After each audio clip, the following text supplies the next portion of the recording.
And good afternoon. It is October 25th, 2021. I'm Dr. Ara Deukmedjian, CEO and founder of Deuk Spine Institute. We're getting ready to do a surgery on a patient who is visiting us from where? Western Pennsylvania. Thank you. See? Straight from the mouth of babes.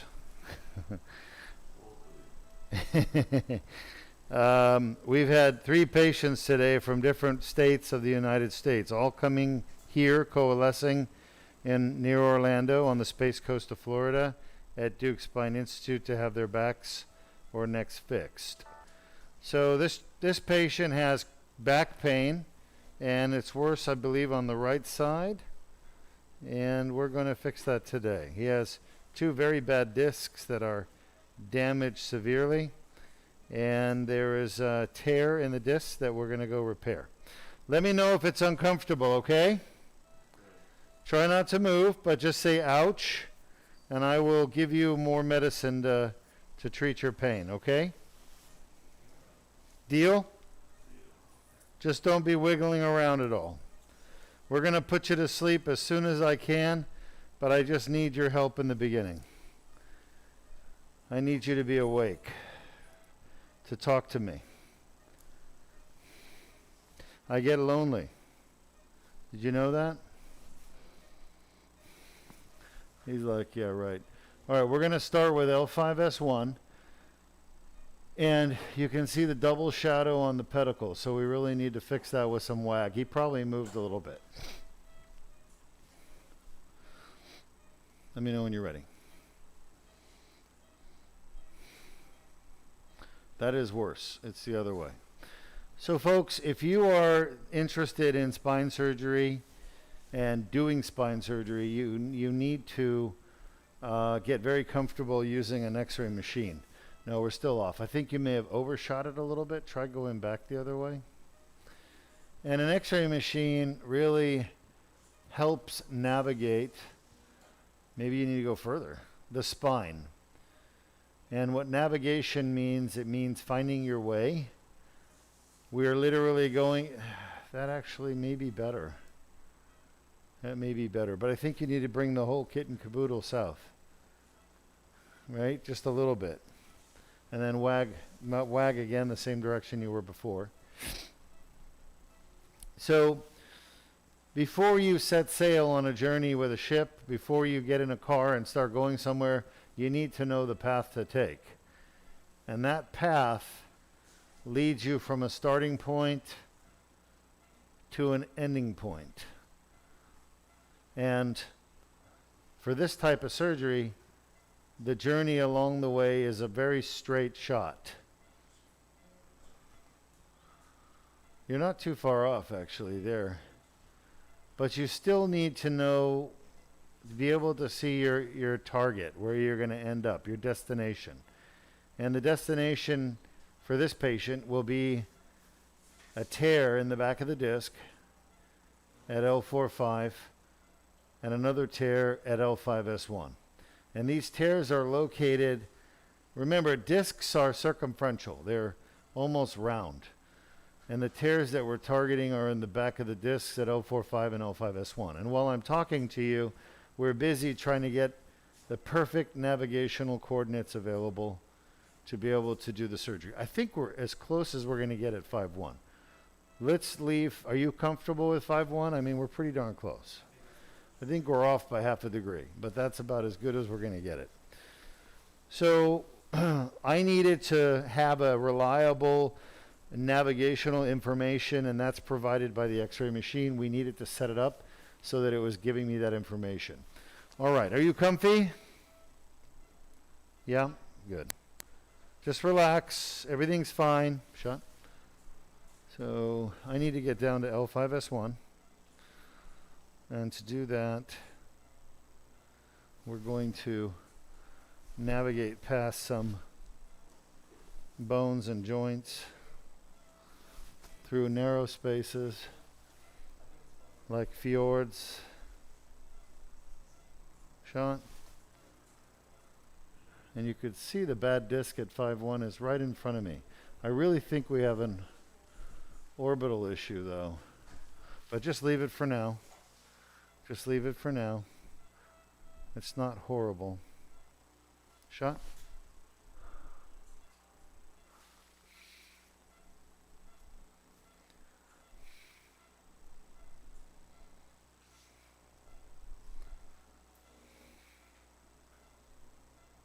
Shot?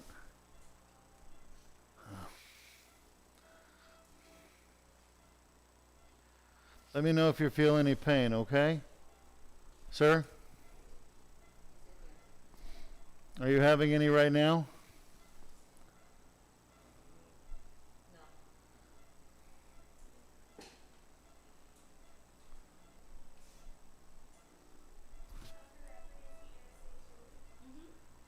Is that my most recent? Oh. All right, right there. Let's get an AP. All right, so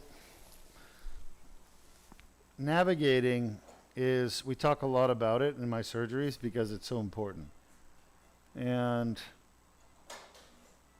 navigation is so challenging in some patients. And it, to be honest with you, what makes it challenging is just the individual anatomy, that person's anatomy of their body, the way their body is set up. And of course, you have disease of the spine, which is what we're dealing with, degenerative disease of the spine. And that disease of the spine makes it harder. It doesn't make it easier to do the surgery. Are you okay? Is he awake? Can you talk to me? I need to hear from you. Are you having any pain right now?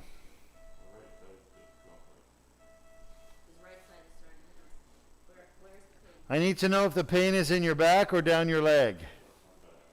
Just your back. Nothing down the leg, right?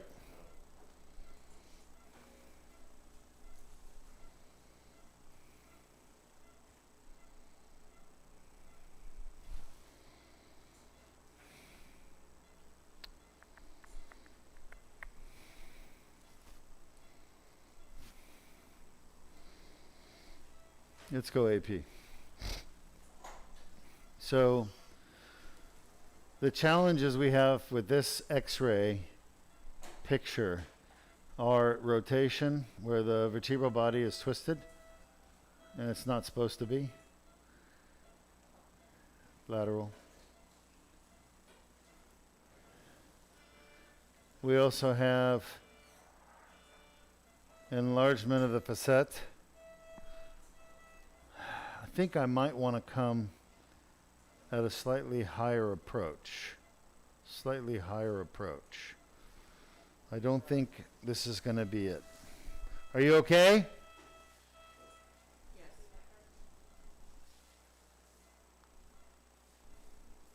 Any pain? Where do you feel it?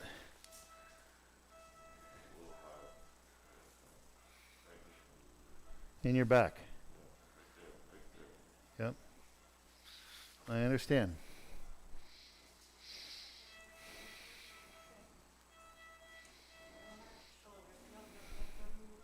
Don't move around. You're fine. Don't move around. All right, I could try to come from a little bit higher.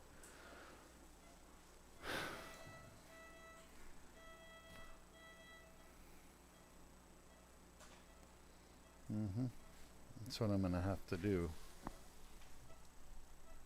Because I'm hitting the back of the vertebral body. And that's really close to the disc. So I either accept this or I try to navigate lower to a lower place on the disc. I mean, we're in the perfect spot. We're just about 1 millimeter higher than I want to be. Where do you feel that? Your back? Mm-hmm. Yeah. You're doing good. Just relax. You're fine. I promise you, you're fine.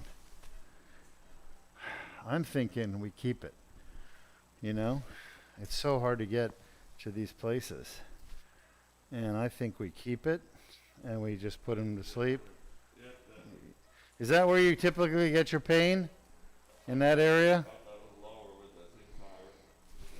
Mm-hmm. All right. Well, we're sitting right on that disc, and that disc is pretty collapsed. So I just say we keep it. What do you think? You agree? Because we can get there with the guide wire, and then by the time he's asleep, we can get in. And we know we're below the root, and I think that that's a really good location. I can't get my discogram, but that's fine. All right, let's look at 4-5. So at this point, I'm not in the disc with the tip, but I'm like right at the back of the disc. And I think we're what we would call close enough that it's safe for me to use this access to put a guide wire and then basically get into 5-1 and fix it with the dilator. So I think I can get in there once he's asleep. He's just tightening up a bit, and that's making it harder for me. And this is already a hard disc to fix because, let's see, let's try to get the pedicle of 5 lined up better. So he's already a hard disc to fix because he's so collapsed. But you can see the tip of the needle at 5-1 is literally just at the top of the disc, and I can angle it down when I get there with the dilator. All right, your orbit is off a smidgen. That's better. Actually, that's probably pretty darn good. Let's just stay there. All right, we made our incision at 7 millimeters. At this point, we're going to aim for L4-5 shot. And I have to guide this there. Shot. And L4-5, I believe, will be a little bit easier to get into, as it always is. But as soon as I say that, I'm sure we're going to have problems. It's just my luck. Shot. All right. Are you comfy? Where do you feel that? Shot. What? In your back. Yes? In the back? I understand. Shot. Yeah, I understand. It's uncomfortable, but it's ephemeral. Do you know what I mean by ephemeral? Huh? Transient, temporary, short-lived.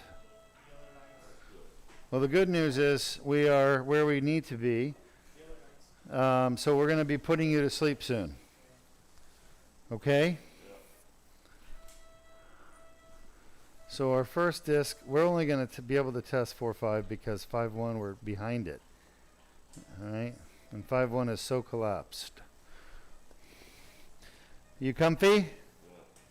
How long have you had back pain for?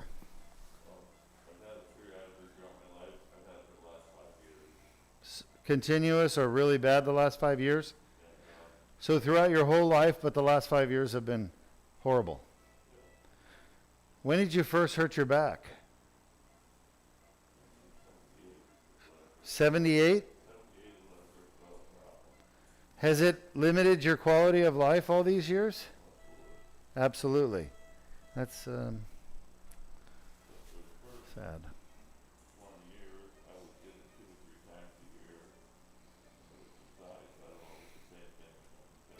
You would get it 2 to 3 times a year the first few years in the 70s and 80s? Did it keep you from being more active and like you were guarding and avoiding activities that set it off? Yeah, I understand.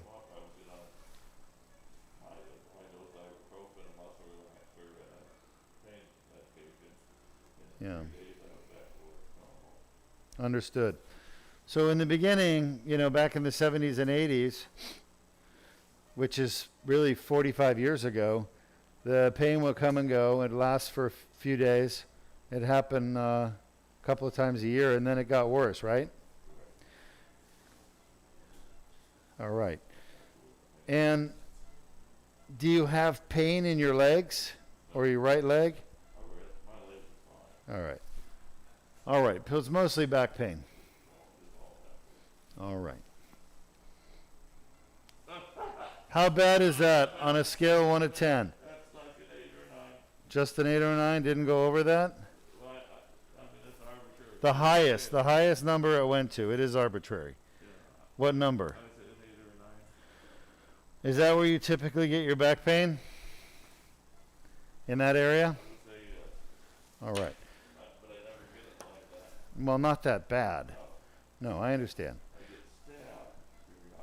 Well, the good news is that pain will be gone. We just tested the disc. Of course, we're going to elicit a bad pain response because you're relaxed. The good news is that pain will be gone for the rest of your life when you wake up. Well, that's a good news, yes. And we also have the other disc, which we're not going to test with a discogram, but I am going to fix it for you. All right, I need you to count from 1 to 100 out loud. 1, 2, 3, 4, 5, 6, 7, 8, 9, 10. 45 years of back pain, folks. This poor man has suffered his whole life. It literally breaks my heart to hear that. Keep going, you're doing fine. And now we have the technology to cure this pain in a 1-hour procedure. What a difference a day makes. The right day at the right place at the right time with the right people. I told you to count in Hungarian, not English. What other language do you speak? Huh? All right, you're doing good. Shot. Keep going.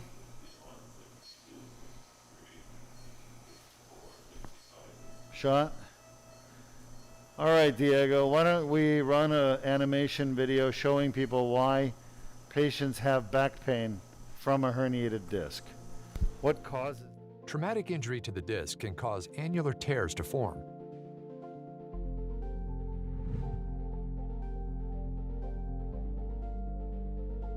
Pressure on the disc causes herniation of the nucleus pulpus through the annular tear. Inflammatory tissues develop within the annular tear, causing back pain.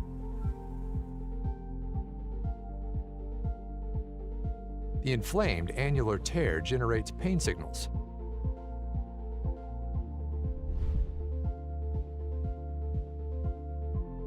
Additional injuries can cause symptoms to worsen.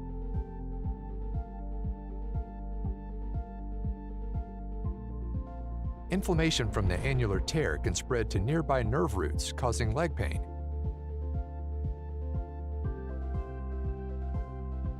Signals travel up nerves to the brain, causing localized back pain.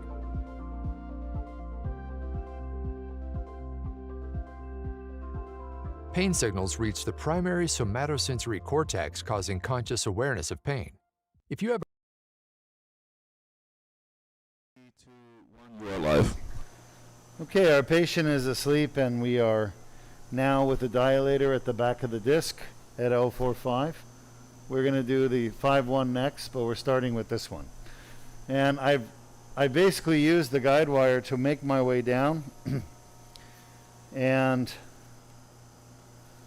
that's why I know it's a safe path. I'm not just sticking some metal pencil in someone's back. That's just, we use the needle to navigate, and once the needle navigated from the skin to the annular tear where the herniation is at that disc we're targeting, now I have a path. The guide wire secures the path. It's like a train track, you know? You know a train track, right? Think about a train track for a moment. A train track keeps the train going where it's supposed to on the track, right? What happens when you stand next to a train on a track? The train won't hit you as long as you stand just far enough away. So the trains can go through neighborhoods. They can go right next to homes, businesses, even kids playing in a playground. Massive trains, dangerous things, just like this dilator. And yet they do no damage. Why? Because they're on a track. And the guide wire is the track. The guide wire is the track that I place inside the disc through the skin, and the train passes along the track, and it doesn't go off the track. And because it stays on that track, I know it's safe for the patient because I did not put the train tracks in a place where danger could harm someone. Okay? So I have placed the needle past blood vessels, nerves, the thecal sac, bones, joints, tissues. All these delicate things in the human body, I've navigated past the ones that are high risk and dangerous. And I went past them and into the disc, shot, through the tear, avoiding delicate, dangerous things. And by doing that, shot, I can safely fix this patient's disc with these instruments that normally could kill a person. Shot. So that's the beauty of guided surgery. Shot. All right, we're good. So once again, we're inside the disc, and we're going to repair this disc. This is the 4-5 disc. We still have the 5-1 to deal with. We'll start with 4-5. How is he doing?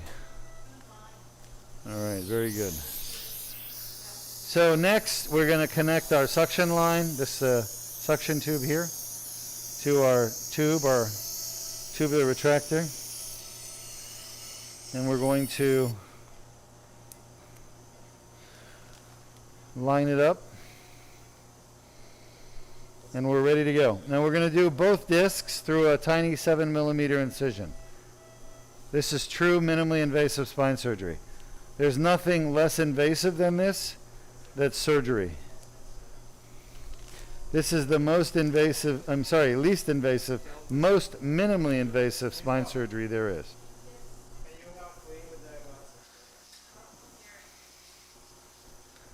Everything okay, folks? All right, we are inside that disc at 4-5. All right, let me just see here. It's a little bit blurry. I think it's mostly the dye rather than the focus. All right, I'm going to go down with my pituitary rongeur, or grabber, as I refer to it. We're ready for the laser. At this point, I need to debride the tear with the laser. Thank you. The laser is not on yet. I'll turn it on with a foot pedal. But you can see the laser fiber has a glass tube that carries the energy from the laser machine, which we showed you last case. And I'm going to remove this herniation right now using the energy of the laser. I'm harnessing the power of a laser to direct that energy to parts of the disc that need to be repaired, specifically the posterior annular tear and herniation. What other parts of the spine are there? Well, above the disc there's an end plate. It's a bony end plate from the bone above the disc. For this particular one, it's the L4 vertebral body. So it would be the inferior or bottom end plate of L4. Below the disc is the superior end plate of L5. Superior end plate of L5 vertebral body. Okay? So I'm not doing anything with those bones. They are normal, they're fine, they're slightly irregular with modic changes from degenerative disc disease, but they are not the source of this patient's problem, and we are not messing with them. It turns out that in all of these people suffering with chronic back pain and neck pain around the world, the one common element of their pain and suffering is a tear in the back of the disc called the annular tear. And once again, you're not going to hear this from other people because they don't know this. This is new knowledge, new information that we've discovered just in the last 10 years. Unfortunately, it hasn't been shared with other people. We're trying to share it.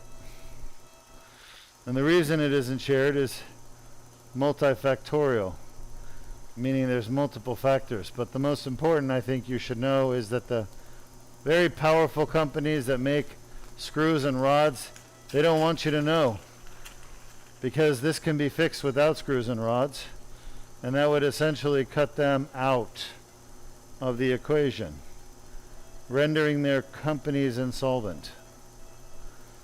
Basically, they would go out of business. Of course, there's lots of private jets and expensive parties with steak and lobster and champagne that would have to stop happening if that did happen. And these people are used to this lifestyle of profiting off of spine surgery patients' misery and suffering. There's nothing wrong with making a profit. I'm not condemning that. What I am condemning is the fact that they're hiding less invasive surgeries from the public, which they shouldn't be doing.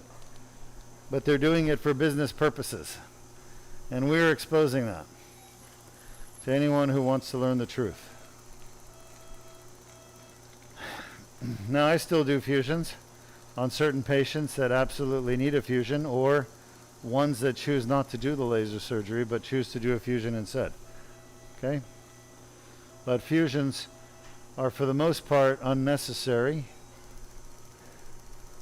going forward, unless somebody has what's called instability, usually due to trauma, or say they have a tumor that's resected out of their spine and they have instability after a tumor resection. Then those people definitely need instrumented fusion. But any way to stop that beeping? The instrumented fusions that are being done for degenerative disc disease, which is your herniated disc, bulging disc, spinal stenosis, degenerated disc, those surgeries should not be done with fusion anymore.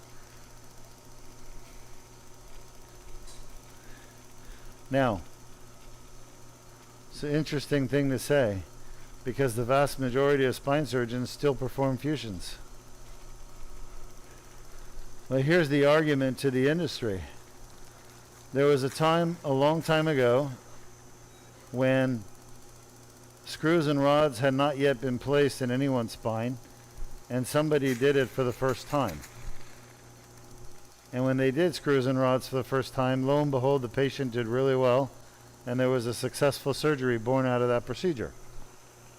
So there was the original surgeon who put screws and rods in someone's spine for the first time and gave the patient a whole new lease on life. Successful surgery. So when you compare surgery done without stabilization versus surgery done with stabilization, the results of the stabilization were dramatically better. And if 99% of the spine surgeons at the time did not do stabilization, okay, all they did was laminectomy, microdiscectomy, but no instrumented fusion, then you could argue that that one surgeon who did the right thing by instrumenting and fusing the spine to relieve that patient's back pain was the only surgeon in the world doing that procedure. But that doesn't make that procedure wrong, or it doesn't make it below the standard of care, now does it? As a matter of fact, that surgeon's new procedure has redefined the standard of care by doing an instrumented fusion for the first time of the spine. You see my point?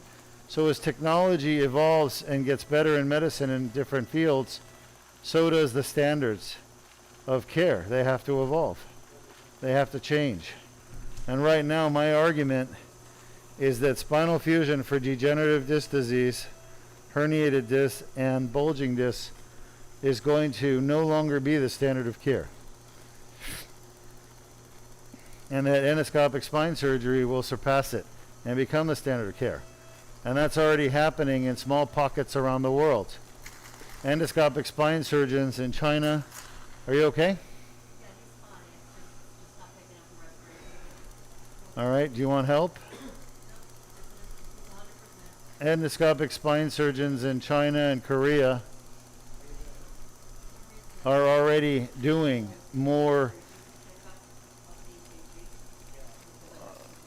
endoscopic surgery now than they're doing fusion surgeries or artificial discs. So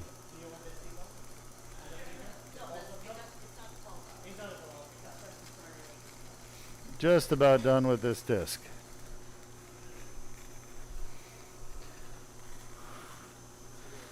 In the United States and in certain other third world, civilized countries, non-third world countries, like Europe, England, for example, Canada, the surgeons have adopted the treatment patterns of the United States spine surgeons, believing what we're doing here is better. And what's happened now is that these companies like Alphatec or Nuvasive or Medtronic or DePuy, Johnson & Johnson, that manufacture spinal implants, these companies have now infiltrated other countries and their healthcare systems and their training programs where they train spine surgeons to do surgery. And they're teaching surgeons to do more and more metal implantation surgeries rather than stepping up to the next level, which is no implants at all. It's just endoscopic surgery like we're doing now, implant free. The problem is that they're going to get cut out. These companies that make these implants are going to get cut out of they're the middleman. They're going to get cut out of the equation. And what's going to happen is that the cost of doing surgery on the spine is going to go down dramatically because you don't need the expensive implants and you don't need the open surgery anymore. So patients are going to recover faster. They're going to have less pain meds, basically no pain meds with this type of surgery. They're going to be outpatient. They won't even go to the hospital for surgery. All that spine surgery done in the hospital costing you, the people paying for it, hundreds of billions of dollars a year. All that expensive surgery is going to convert to this minimally invasive, non-instrumented, non-fusion, non-artificial disc, 7mm incision type surgeries. There won't be a need for staying in the hospital. There won't be a need for medications. There won't be a need for expensive rehabilitation. And people are going to be really happy with the results. But the problem is right now, nobody knows about it. So that's why we're trying to teach the world through our broadcasts. All right, we're just about done at L4-5 here. I'm looking laterally, and that's the lateral part of the tear. Okay? The nerve root is going to be just to my right there, and we're pretty much done. Take that.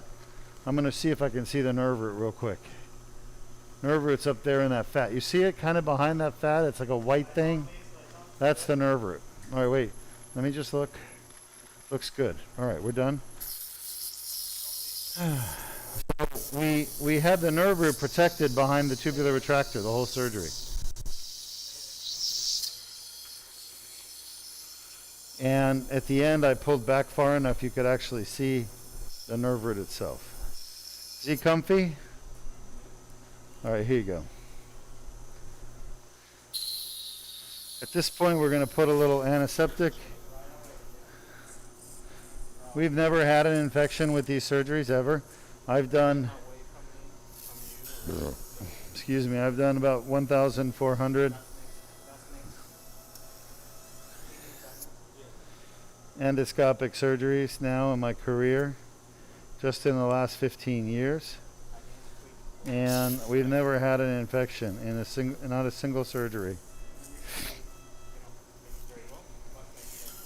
Let's do a little more. Yeah, I just want to do one more. I like to do two. Two of these clear per level. That's good. Take. You got to give me a 4x4. Otherwise the irrigation will shoot out and hit me in the eye. Okay? All right.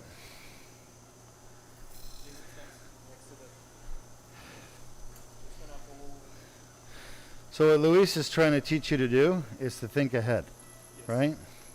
When you're driving down the road in your car, what do? Look ahead. Why? Come on, take it. Yeah. Why? So I can see accidents happen before they happen. Yeah, you can see the car in front of you before you hit it. You can see a light turn red before you run through it, right? You can see a pedestrian crossing the street.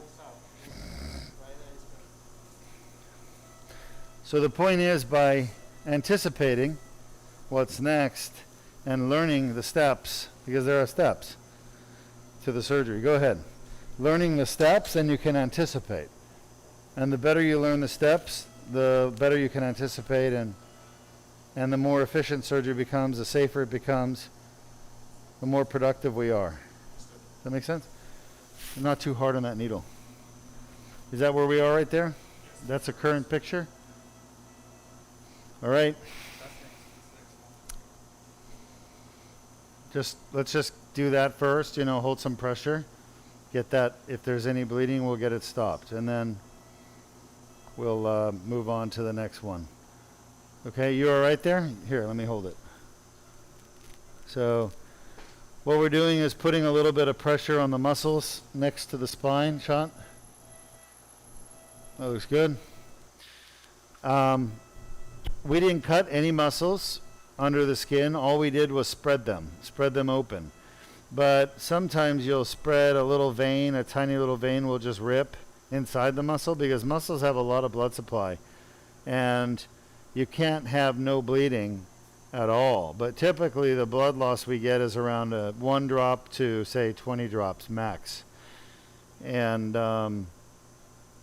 1 drop's nothing, 20 drops is 1 milliliter, so it's nothing really.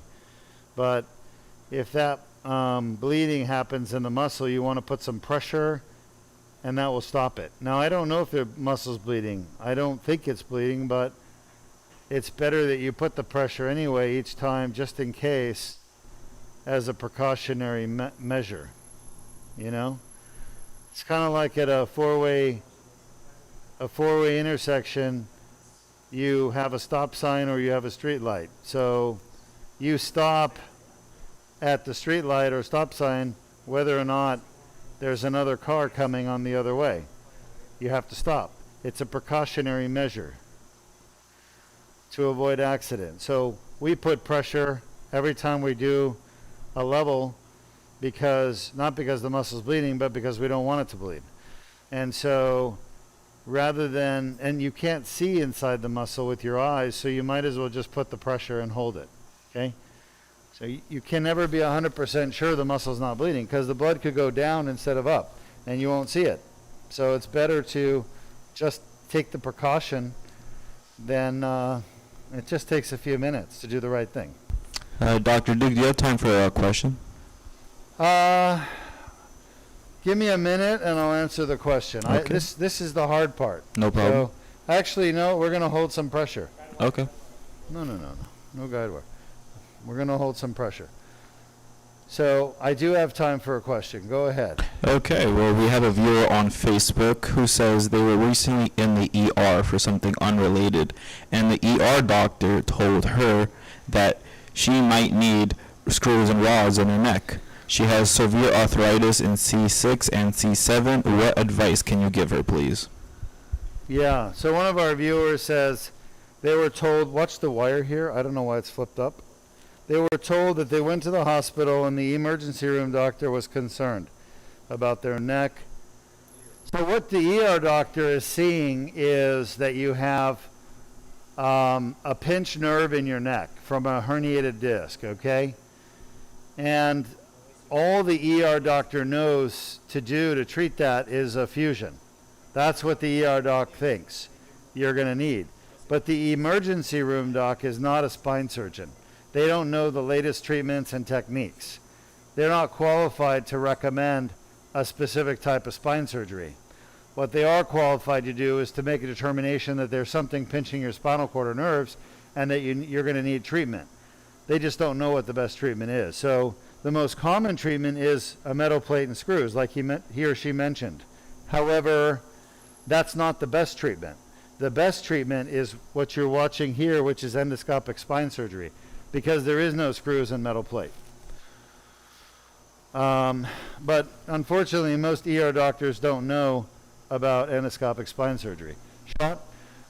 All right, good. So I've applied pressure to the paraspinous muscles for a few more minutes, and now we're going to take the pressure off and, you know, see what happens. And if it's still bleeding, I'll apply more pressure. Typically, when you have bleeding from a vein, the blood is dark colored. It's a dark red rather than a bright red, and it slowly oozes out. And pressure of 10 millimeters of mercury or more, which is not that much pressure, that kind of pressure will stop it. You know, you just have to push out here and that'll stop it. So that's what we did. All right, now the fun part, L5-S1. You ready? All right. So again, we're right behind the disc at L5-S1, and I'm going to remove the needle but leave the guide wire. Shot. And then I'm going to bring the shot. I'm going to bring this dilator down, the guide wire, because I know there's a safe path along this track, along this guide wire. Shot. That's it right there. All right, patient's deep and asleep. Okay, this might stimulate a little bit. So here we go. Shot. I got to watch the tip of that guide wire and make sure it doesn't move very much at all. I want it anchored. Shot.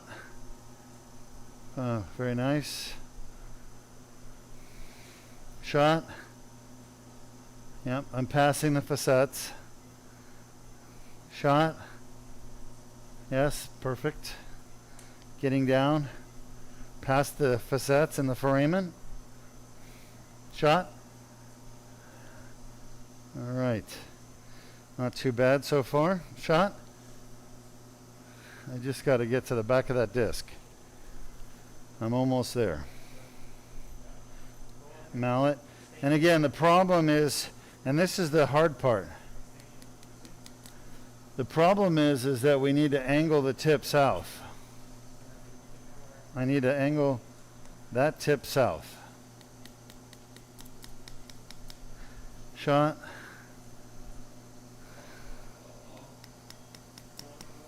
Lay still.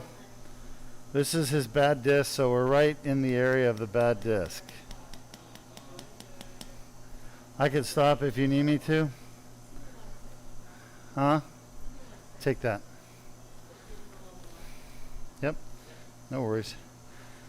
So, shot. The angle actually looks really good. I'm going to take the guide wire out. Yeah, but he may wake up again. Shot. Oh, yeah. Oh, it went in. Perfect. So, couldn't have asked for a better thing. This is, are we okay? Yeah, we're in. So you can. This technique I just showed you is a technique that I developed at L5-S1, because L5-S1 is the hardest disc to get into, that literally every endoscopic spine surgeon in the world doesn't even try. They won't try L5-S1. But I do, because I get in it 99% of the time. And by doing that, it saves the patient from having a far more invasive and dangerous surgery called a laminectomy, which always destabilizes the spine. Okay, at this point, I could not get my needle in that disc. So what I did was I anchored the tip of the needle at the back of the disc, and I knew when the patient went to sleep that his muscles would relax and the disc would open. When I put a little pressure with the dilator, a tapered pressure right on there, it would go into the disc. And that's exactly what happened. So it worked. It's a little trick I've had to use more than once. And if you do endoscopic surgery, you're going to have to do it for sure at L5-S1. And I really hope you learn how to do L5-S1, because it's so valuable for people to be able to have that available for them, you know, at L5-S1. Shot? All right, we're starting to advance our dilator. I don't want to advance the dilator any more than that, so I'm going to bring it back.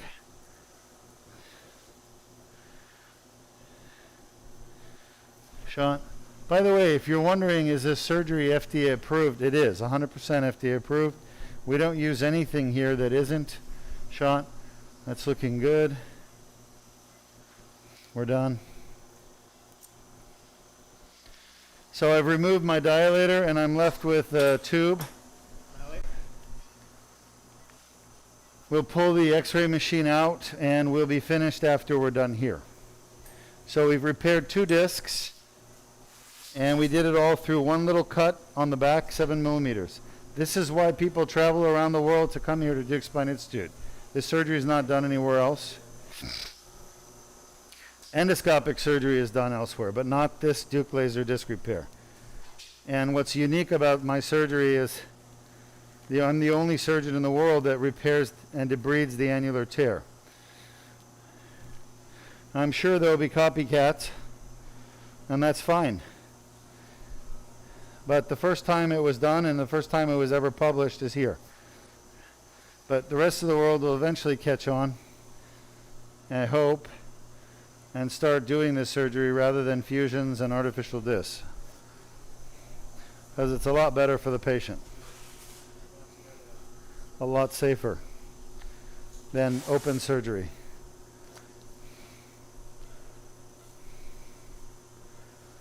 All right.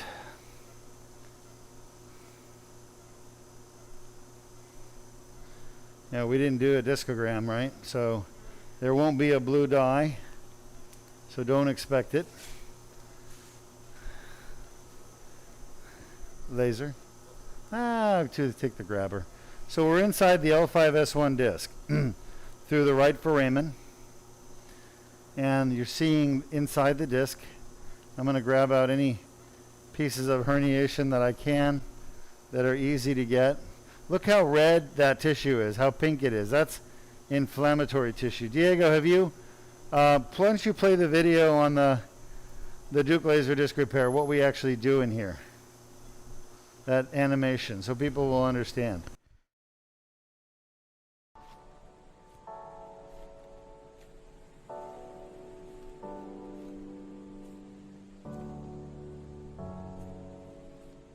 The inflamed annular tear causes back pain. Inflammation of the nerve roots causes leg pain. A Band-Aid-sized skin incision is made.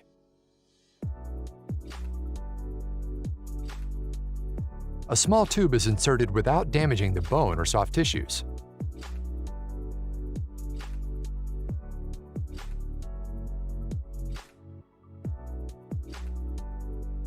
The laser removes the herniation and debrides the annular tear. The annular tear heals on its own.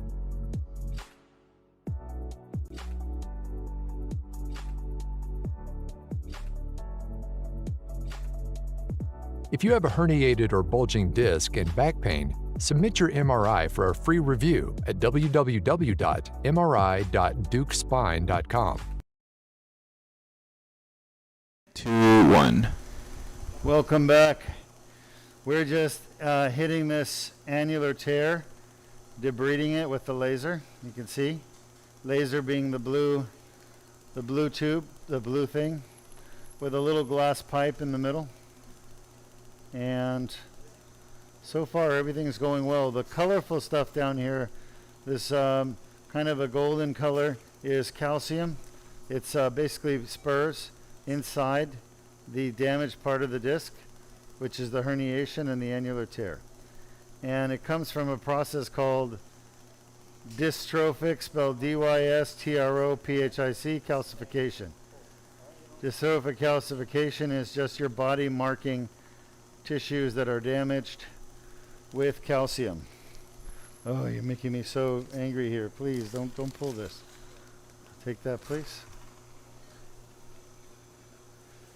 So The calcification is not the problem, but it is something we see down here. Doctor, do you have time for another question? Yes, I have time for questions, sure. Okay. Well, we have a patient that has a disc in his mid-back. He Okay. believes it's T5. Assist? A mid-back disc. Look at the pink tissue right there, that granulation tissue. Okay, assist in his back. Okay, yes. That slides out easily and causes radiating pain and weakness in his arms. His doctor says he sees nothing wrong. What should he do? Well, got me on that one. We have somebody watching who has a cyst, which I'm not sure where that cyst is. But I'll tell you what you should do. What you should do is get your MRI and send it in to Deuk Spine. And let me do a review of your MRI. We don't charge for that. It's free. And then I could tell you an educated opinion based on actually seeing your MRI and knowing what you're talking about rather than guessing. Okay? I don't know what kind of cyst you're talking about. It may be that you have a syrinx called an SYRINX, syrinx. And if you've got a syrinx, that's a fluid-filled channel in the middle of your spinal cord. That's not normal, but we do see them from time to time. And sometimes they need treatment, sometimes they don't. It may be that yours does not need treatment. That's what your doctor's telling you. But I will figure it out for you. And we don't even charge money for that. We do it for free to help people around the world. So submit your MRI. Diego, will you put the link? It's Yes. mri.deukspine.com. Yes, I provided the Diego link in will the chat. provide the link. And send us the MRI. Let me look at it and I'll tell you what I think is going on. It's entirely possible the cyst or syrinx is not your problem. That your problem is actually a herniated disc or a bulging disc. And I will tell you this, radiologists that read those MRIs, they miss those things all the time. So they read it as normal or they forget to put it in the report. It's very crazy, but that's what happens. It happens all the time, I'm telling you. Okay? So, get me your MRI, let me look at it. I need the actual images. Don't try to just take pictures and send it. Send us the CD or upload the images on our link. That way I can look at the pictures and figure out what's wrong. If I can see your MRI, anybody's MRI, like all the images, if I can see them, scroll through them and see them all, and I could do an exam of you over the internet with Zoom, then I can figure out what's wrong about 99% of the time, and that 99% of the time it's fixable with a treatment, some type of treatment, whatever that treatment is. Usually it's surgery, but sometimes it's not. All right, we're almost done. That's the L5-S1, big tear. And amazing, because when you look at this patient's MRI, you can see, show them the MRI, Diego. You saw it at the beginning, but that L5-S1 disc is collapsed. Even though the disc is collapsed and it's like there's no disc left, this little thing back here in the corner, in the annular tear, this is the cause of all that pain, even though there's no disc left. So that's the mistake a lot of doctors make. They say, oh, there's no disc left, so you can't possibly be having a problem. But yeah, that thing is still there. That's a piece of herniation I just took out. It was stuck to the annular tear.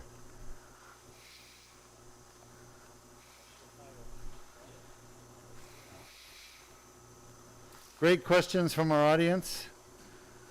So Deuk Spine Institute is now active on Facebook, Instagram, Reddit, YouTube,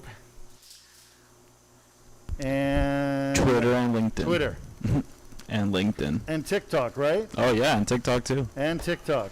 The doctor will be doing some We're doing dances on them. TikToks. Our first few TikToks have not been that good. No offense to Diego. I think it's the subject matter. It's me. I'm not TikTok-y. Huh? I don't do TikTok dance. No. No, we just do fun stuff on TikTok, like important stuff. Not dancing. I'm not a dancer. You don't want to see me gyrate my body. Yeah, Ariana could probably do. The Deuk spine. We ought to come up with a Deuk spine TikTok dance. Huh? Right? Yeah, we got that. We got that. Who wants to work on the Deuk spine TikTok dance? All right. We have any volunteers? We'll have the TikTok committee.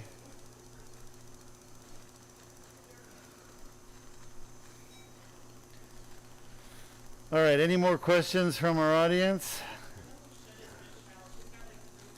No questions, but there is a couple of viewers from Tennessee that say that they're dying to head to Florida to get the surgery done. They do not want fusions. Yeah, you don't want a fusion. Trust me. Another comment says that their primary doctor is sending them to an orthopedic for their herniated disc, and they don't want an orthopedic. They want Dr. Deuk. Yeah, good point. The truth is that once you fuse your spine, you can never go back. It's so permanent. It's so lifelong, and I'm telling you, it's a mistake 95% of the time. Some people don't have a choice, It's the only thing that's going to work, but I found that 95% of the time people recommended for fusions don't need fusions. We're able to fix them with the laser. So it just, if the surgeries were really close to each other, being real similar, in terms of the amount of collateral damage done, then I would say, not a big deal, but the results are so dramatically different. I appreciate the comments. We are just about done here. I'm pretty happy. We have a little bit of epidural oozing from a vein. Remember, inflammation brings blood vessels, and blood vessels bleed when you go in there and do surgery near them. So it doesn't surprise me to see some oozing here. That's interesting. It's pretty calcified. That's really calcified there. I'm gonna try to zap a little more with the laser. Give me 5 more minutes, doctor. Talking to my anesthesiologist, I want to make her aware that we've got a little more work to do. How's my irrigation? You can see all the bubbles that are being created from the cavitation process by the laser energy, which is basically a sound wave in the water that basically forces the water to compress, and a gas then forms behind this pressure wave of compressed water, and the gas is a bubble. Obviously in liquid it has less density, so it's going to float up, and that's why you see it. So as you compress water, it literally takes gas out of the water. All right, I think we're done. Lights on, please. Close off.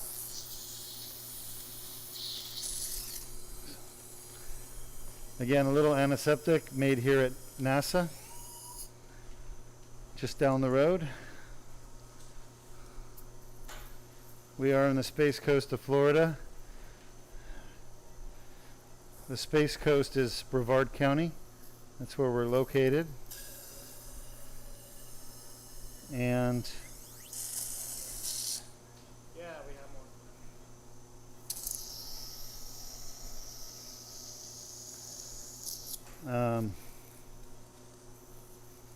any other questions? No questions, doctor. So I'm going to wrap this up, and then I'm going to go see the last patient that we just did, because she's ready to go. And I've been making her wait till I finish this. I don't like to send my patients home without checking on them. So we're going to take this tube out. Just for everyone to see. Can you see this, Diego? The whole surgery was done Yep. with this metal tube right here. Yep. Okay?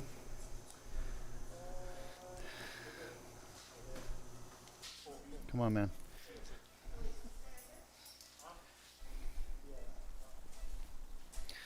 All right, so blood loss probably 5 mil.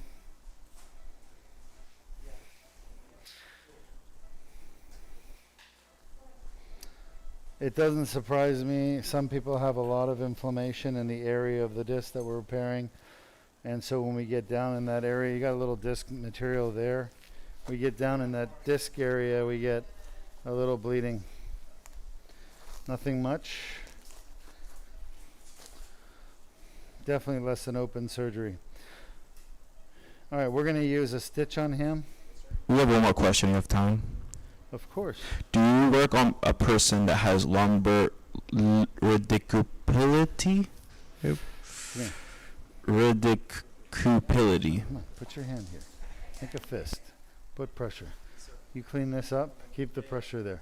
Do I work on somebody with lumbar radiculopathy? Oh, yeah. Yeah, radiculopathy, was that? Yeah. Radiculopathy is basically damage to a nerve root usually from pressure on the nerve root, most commonly from spinal stenosis, but what causes the spinal stenosis is a herniated disc. But there are other contributing factors to spinal stenosis, like short pedicles, enlarged facet joints, facet capsule hypertrophy, ligamentous hypertrophy, foreign bodies, fractures, tumors, infections, I mean a whole host of things. But I'm going to assume for a moment that your lumbar radiculopathy is due to the most common cause of lumbar radiculopathy, which is a herniated disc. The answer is yes. We definitely treat lumbar radiculopathy.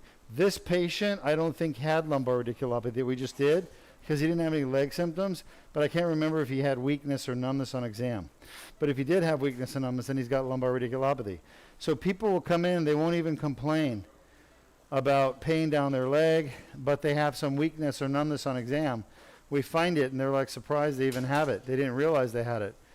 And then we call that lumbar radiculopathy. It's dysfunction of the nerve root due to compression by the herniated disc and spinal stenosis. EBL 5 mil. So yes, we work on that. That's what we fix here. This was a DLDR, right, L4-5, 5-S1, and bilateral RFA, L4-S1, Dr. Patel. All right, type your questions up and I will answer them for you. And I'll be there shortly. Why don't you run our video that compares the alternative surgery to Deuk laser disc repair, which is a spinal fusion. Why don't you run that comparison video so people can see it? Yep, got it. How are we doing over there, Luis? All right.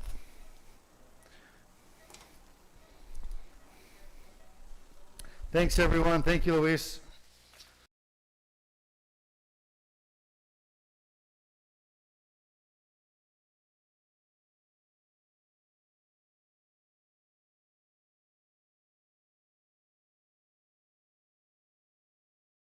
L4-5 and L5-S1 symptomatic discs. A symptomatic disc causing neck or back pain can include bulging discs, herniated discs, ruptured discs, degenerative discs, protruding discs, spinal stenosis, radiculopathy, and sciatica. This patient can choose traditional fusion surgery or the Deuk laser disc repair to help alleviate the pain caused by and within the symptomatic discs. Here, two patients with comparable disc injuries are treated. On the left, the highly invasive spinal fusion, and on the right, the least invasive Deuk laser disc repair. The spinal fusion requires a very large incision, usually leaving a large scar. The Deuk laser disc repair requires only a very small incision, usually less than a half an inch long. In this small opening, a cylindrical rod, called a dilator, is inserted to gently spread the muscle to create a small passage and guide through which the surgery is performed endoscopically.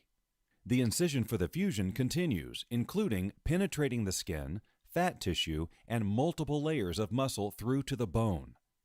With the Deuk laser disc repair, a mallet is used to advance the tip of the dilator into the symptomatic disc. A tube, called the tubular retractor, slides over the dilator and is carefully positioned into the disc, again using the mallet. The rest of the entire Deuk laser disc repair surgery will occur inside this narrow tube.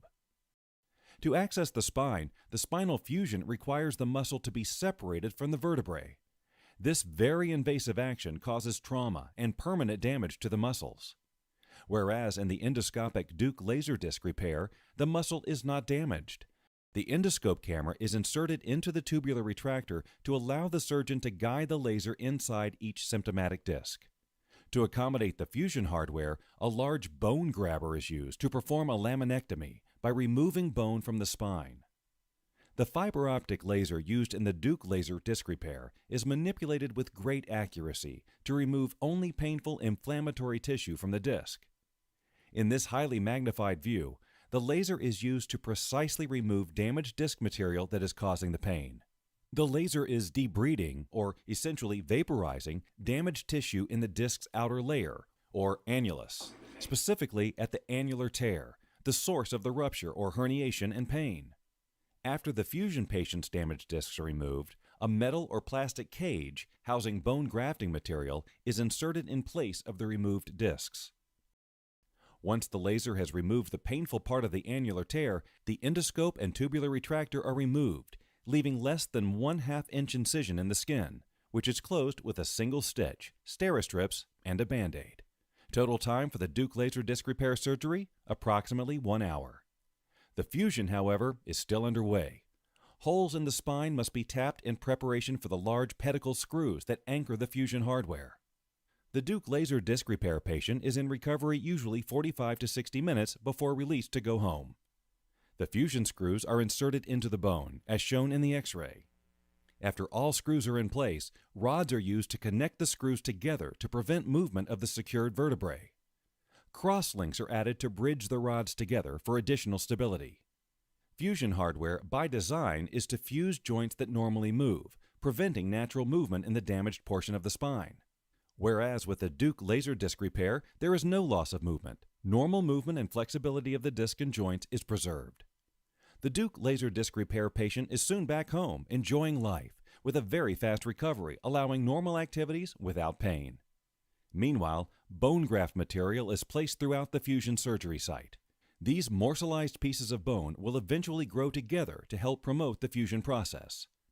Prior to closing the wound, a temporary drain is installed to allow excess fluid to drain. Average surgery time of a traditional 2-level fusion is 2.5 hours, with an additional 3 to 4 hours in the recovery room. As we've seen, in comparison, a spinal fusion requires a much larger incision and results in a significant amount of scar tissue. The Deuk laser disc repair's 1/2 inch incision leaves no scar tissue around the spine or nerves. A large amount of bone is removed with a spinal fusion. With the Deuk laser disc repair, no bone is removed. Each disc is accessed through a natural opening in the spine. The entire disc is completely removed in a spinal fusion, even though only 5% may be damaged. The Deuk laser disc repair leaves the normal parts of the disc in place and removes only the painful annular tear on the damaged disc.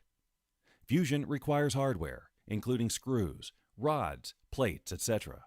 The Deuk laser disc repair does not require any hardware. The patient is totally hardware-free.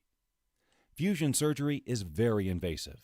Cutting and moving the muscle structures and tissues for a spinal fusion causes trauma, resulting in permanent damage to the muscles. Whereas with the Deuk laser disc repair, there is no damage to the muscles. The Deuk laser disc repair is the least invasive surgery available to repair a damaged disc. With spinal fusions, patients are required to take highly addictive narcotic painkillers, which can cause constipation, bowel, and bladder complications. Due to the minimal pain, narcotics are not needed with the Deuk laser disc repair. Spinal fusions have a high risk for infection. The Deuk laser disc repair has a very low risk for infection. In the 7 years the Deuk laser disc repair has been performed, there have been no infections. Spinal fusion surgery has a very long recovery and requires a great deal of physical therapy and time to heal from the trauma in the muscles and the spine itself. Whereas the recovery from Deuk laser disc repair is in a matter of hours or days, rather than weeks or months. With fusion, the spine is being fused together, losing movement. Whereas there is no fusion with the Deuk laser disc repair. Normal movements of the joints in the spine is preserved. Spinal fusion results in loss of mobility. There is no mobility loss with the Deuk laser disc repair. In fact, most Deuk laser disc repair patients experience improved mobility after the surgery. The Deuk laser disc repair is FDA approved. All the instruments and equipment used are FDA approved. This proprietary surgery itself has been peer-reviewed and published and is performed exclusively at the Deuk Spine Institute. With the highest published success rate of 95%, the Deuk laser disc repair is proven to be the most successful and least damaging spinal surgery in the world for the treatment of symptomatic damaged discs causing back pain, neck pain, sciatica, and radiculopathy due to herniated, degenerated, or bulging discs.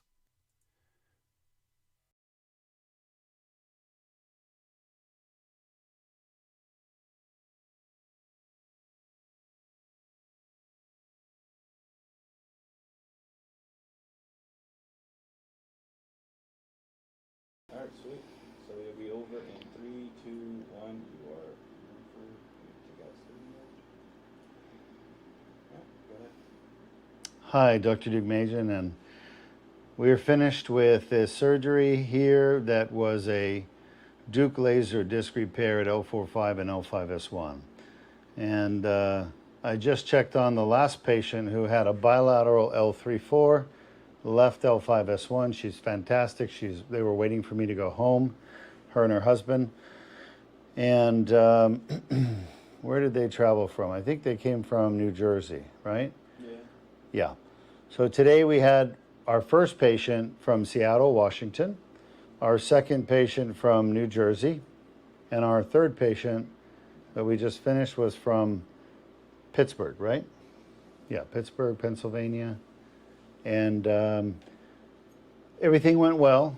I didn't have any real issues. Again, the take-home point on this one was that L5-S1 disc. And just so you understand what I'm talking about, this bottom disc is really hard to get into from the back. So I came in basically and got right about here at the top of the disc. Can you guys see that? And then I angled, I raised my hand and dropped the tip, and I was able to get into the disc by malleting in once the patient was asleep. So it really went quite well. I was very pleased. I found damage to both discs when I got inside the disc, and the damage was, of course, the annular tears with the herniated nuclear material stuck to the tears, keeping the tears from healing properly. And that just causes pain, pain, pain forever. I mean, it never stops until you go in there surgically and remove that junk out of the tear, and then the disc will heal to a pain-free state. And that's what we did today for our patients, and all three of them. One in the neck, two patients had lower back problems. So we cured a chronic neck pain patient and 2 lower back pain. And we'll have testimonials tomorrow for you from these patients. I'm sure of it. The surgeries went perfect. All right, our first question. All right, we have somebody who says that their back is a mess. They've already had operations on all L3, 4, 5, and 5S1, and they've been told by a tech that they've never seen such a bad mess. What should they do? Great question. So one of our viewers says they've had operations at 3 discs, the bottom 3. That's the L3-4, L4-5, L5-S1 discs. Remember, discs are compressible, okay? And apparently their back is messed up and they're in pain. What should they do? What do you think they should do? The obvious answer is come to Deuk Spine Institute, okay? Let me make it simple for you. If you want the Disney experience, that's what we call it. If you want the Disney experience, where do you go? Disneyland, right? If you want the International Space Station experience, you go to the International Space Station. If you want to get your back or neck fixed properly with the latest, most advanced technology, you go to Deuk Spine Institute. Okay, that's what you should do. And before you bother coming out here, let us help you for free over the internet. It's no charge for you to send your MRI in, let me look at it, and figure out what's wrong and what needs to be done. Okay? We do this as a free service for anyone who wants to take advantage of it. It's a second opinion for free. Why do I do it? Because I know people like you out there have no hope of figuring out what's really wrong with your back or neck with the doctors around you. Only rarely can a doctor figure it out. I don't say this because I'm boasting about my abilities. I say this because it's true, and it's borne out over hundreds of thousands of patients that I've dealt with in my career. Personally, here, we've seen over 100,000 patients in the last 15 years, okay? That's a decent number. And by the way, all of them, virtually all of them, are back and neck pain patients. So think about that. We have a lot of experience, and I've dealt with people with back and neck problems for the last 26 years of my career, okay? And I know that it's so hard to find a doctor who can tell you what's wrong and the right way to fix it for you. The right way for you to fix it, which is the least invasive, safest, most effective way that will get you recovered the fastest.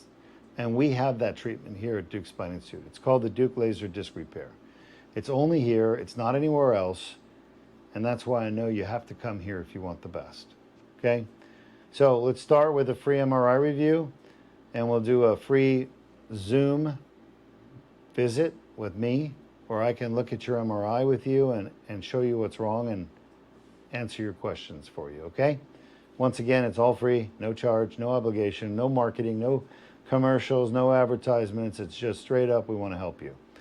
And we take a lot of pride in helping people, okay? That's why we're here as doctors and professionals. That's what we want to do. And we use modern technology to do it, you know, telemedicine. We use video conferencing. It can be done. But I need to see that MRI first. I hope that answers your question. Yep, says God bless you. Any other questions? Okay, well, it's been a long day, and I guess you got to go watch some real TV at this point. Go catch Seinfeld or Baywatch or whatever it is you're going to go watch.